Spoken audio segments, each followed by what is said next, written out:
All right, peeps, welcome to the Culture and People podcast. Ruth, in a few sentences, please tell us who you are and what you do. Hi, I'm Ruth Young, Director of Employee Experience at Moby2Go. Moby2Go was founded in New Zealand, and we've got customers all across the globe. We now have teams in Wellington, Melbourne and Toronto, and we exist to help hospitality businesses move online with our digital ordering platform. So that includes a white label website, mobile app, in-store kiosks and in-store table ordering. Oh my gosh. And that is so needed right now with COVID and everybody trying to adjust to online, right? Yeah, 100%. We've noticed as a result of the pandemic that our business has really switched from being a vitamin to a pill. It's just something that people have to consider now in the current environment. Oh my gosh, I hadn't heard that analogy of the vitamin versus the pill. I'm going to use that again. Thank you for that. Okay, Ruth, so we'll keep us on track. What's the best thing about working in the people and culture space for you? Yeah, so I really love the holistic view that I get to have of an organization and the ability to impact company performance.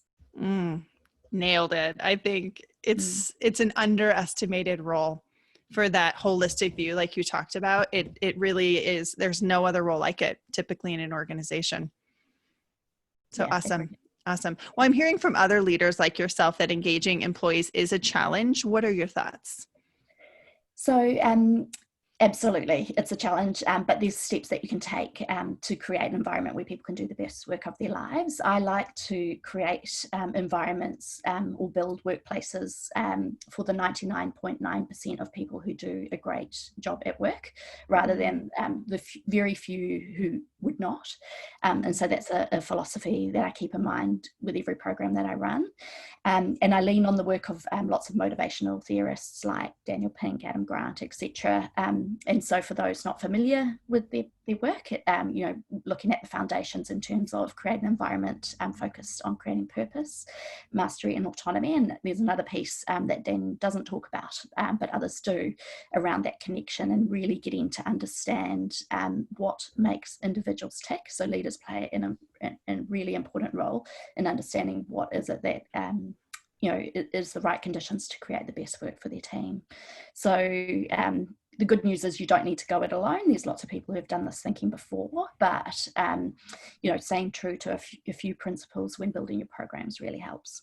Oh, I love that. Yeah. Purpose, mastery, autonomy, and connection. I'm glad that you threw in the connection. I always say it's our job to tether them like a hot air balloon, Yeah. They need more tethers. Otherwise they're frayed ropes and they end up sort of like that. I don't know. Do you guys have these in New Zealand where they're the big blow up balloons that are outside of buildings and they look like the people and they're moving? It's just, they're flying crazy instead of being very grounded. Yeah, 100%. So giving them mental models helps. Yeah.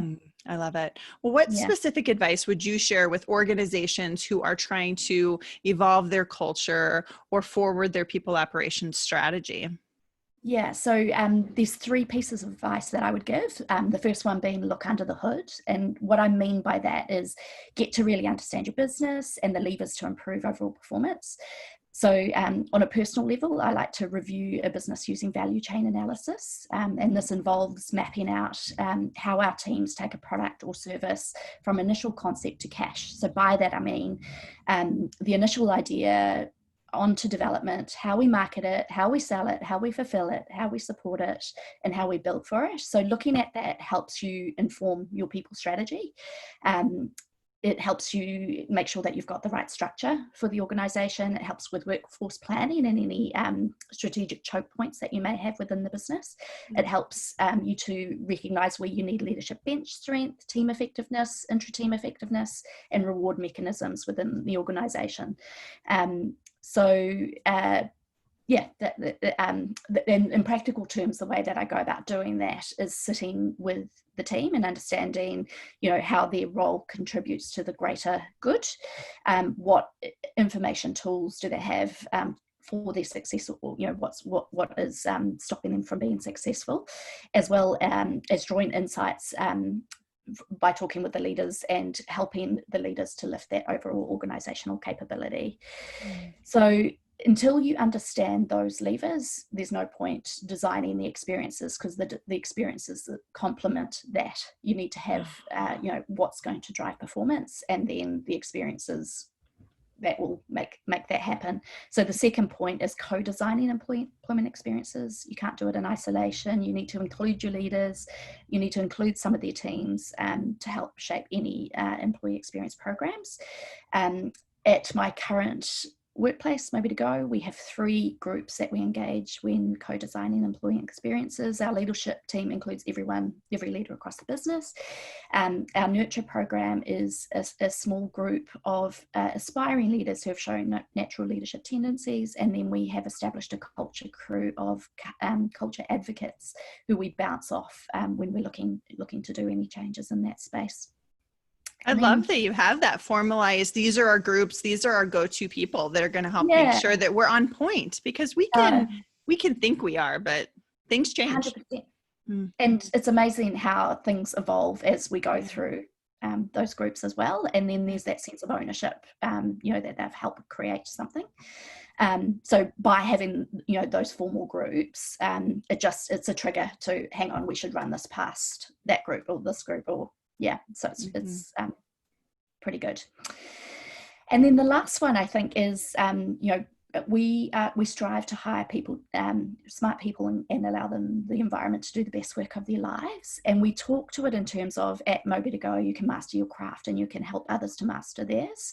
And so we're at a point of our growth now. We've got teams in 3 markets.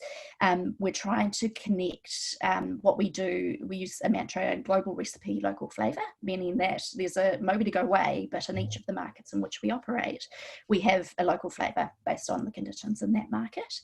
But what we're trying to do as well is amplify the work that our teams do. So, creating the environment that great people can empower themselves to master their crafts, but also help others to master theirs by creating, at the moment we're creating communities of practice across our organisation. So domain experts who work together to set the path in terms of how work is done, or they might come together to learn. So, whether they do, in practical terms, whether they do brown bags or get guest speakers in.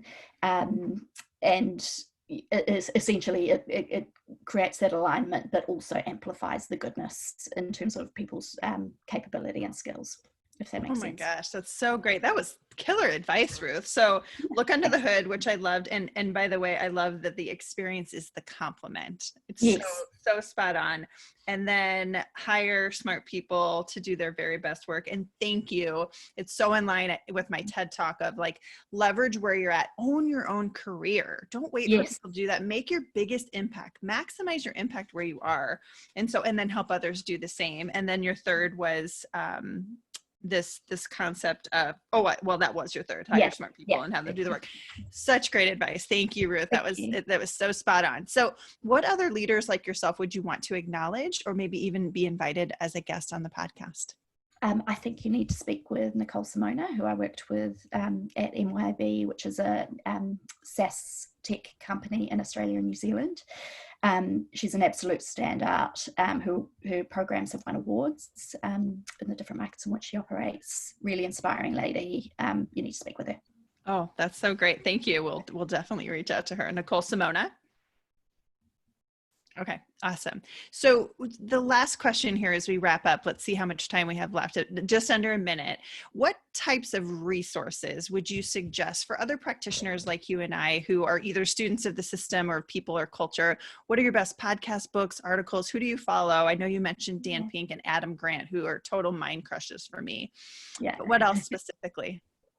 So I am inspired by entrepreneurial types. And so, I listen to podcasts like How I Built This by Guy Raz. And then through that, I get my leads and follow different people who have built amazing businesses. There's a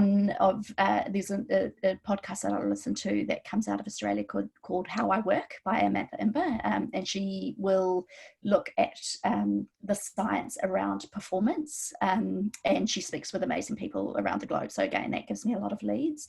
But honestly, in wherever you exist, find your tribe is the best advice that I can give you. And by that I mean find other people who have that curiosity, who invest in that self-learning, and that then sparks ideas and gives you leads on other amazing people around the organisation. So I moved back to New Zealand 18 months ago. Prior to that, I was based in Melbourne, and my tribe would evolve through connecting with a crew which was born out of a company called Culture Amp.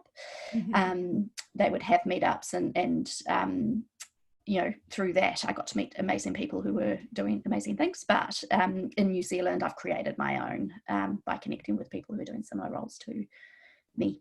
Oh, this is spot on, Ruth. I'm going to have to come back and listen to this episode twice because I took so many notes. So thanks for being on today. Great. Thanks so much.